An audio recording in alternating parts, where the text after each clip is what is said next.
Hey everyone, welcome back to Corporate Decoder, the place where we help you understand if a company is truly flying high or just blowing smoke. Today we're diving deep into Falcons Beyond Global's latest filing. While this might sound like just another corporate report, think of it as a peek behind the curtain to see where this company is really heading. Stick around because we're about to decode what's truly going on. Before we start, if you appreciate getting straight insights from corporate documents, make sure you're subscribed. We also have a Discord community linked in the description below, and you'll want to be a part of it for more exclusive breakdowns. Alright, so this is a Form 8K, a report that companies file when something big and important happens, and for Falcons Beyond Global Inc. September 8, 2025 was a pretty significant dat today. 25 was a pretty significant dat today. They entered into some major agreements. You see, Falcons Beyond Global is a company involved with things like common stock, which is basically ownership in the company, and warrants, which are like options to buy that stock later.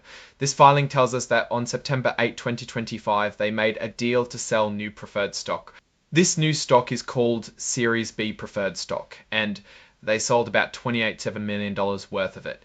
Now, usually when companies sell stock, they get cash, right? But here's where it gets interesting. A good chunk of that $28.7 million wasn't cash. Instead, it was the company's existing debt being exchanged for this new stock.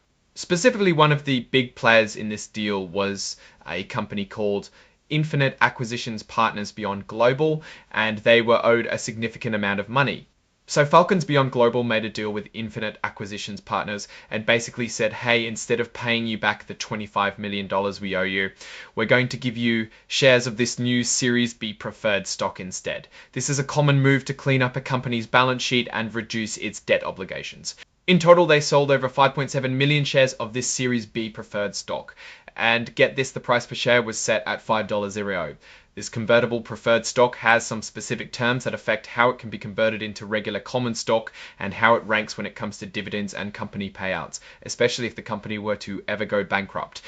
This Series B preferred stock comes with an 11% dividend rate that adds up over time. Initially, these dividends will be paid out in more shares of the same preferred stock, meaning the company is giving out more ownership slices instead of cash. However, after January 1, 2027, they'll start paying these dividends in cash.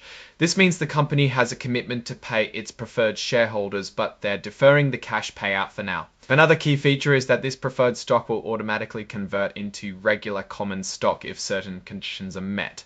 The big one is if the common stock price stays above $10 for a set period. This is designed to incentivize the company to boost its stock price, because if they do, the preferred stock will turn into common stock, which is generally what investors want. The company also filed something called a Certificate of Designation. Think of this as the official rulebook for this new Series B preferred stock.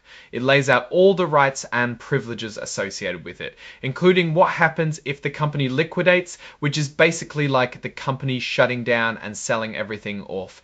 In that scenario, these preferred shareholders are in a better position than common shareholders to get their money back. Now, while this filing doesn't contain the extensive financial tables you might see in a quarterly or annual report, it does give us a clear picture of a significant financial transaction.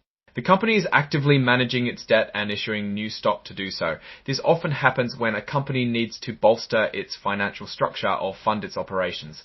Now, looking at all of this, Falcons Beyond Global is clearly in a phase of restructuring and raising capital. The exchange of debt for equity is a smart move to improve their debt to equity ratio, which can make them more attractive to lenders and investors down the line.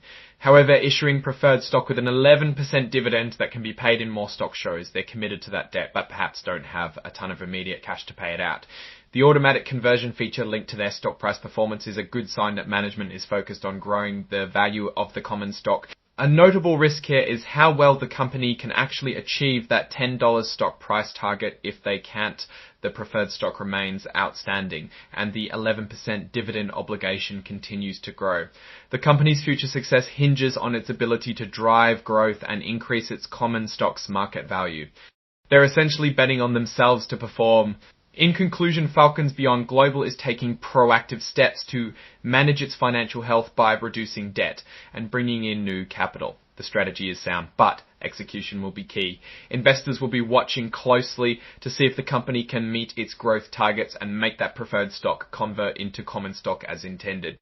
Alright, that's our breakdown of Falcons Beyond Global's latest filing. What's your take on these numbers and what they signal for the company's future? Drop your thoughts in the comments. If this analysis was valuable, hitting that like button really helps, and subscribe for more deep dives. Don't forget to check out the Discord in the description. Thanks for watching. See you next time.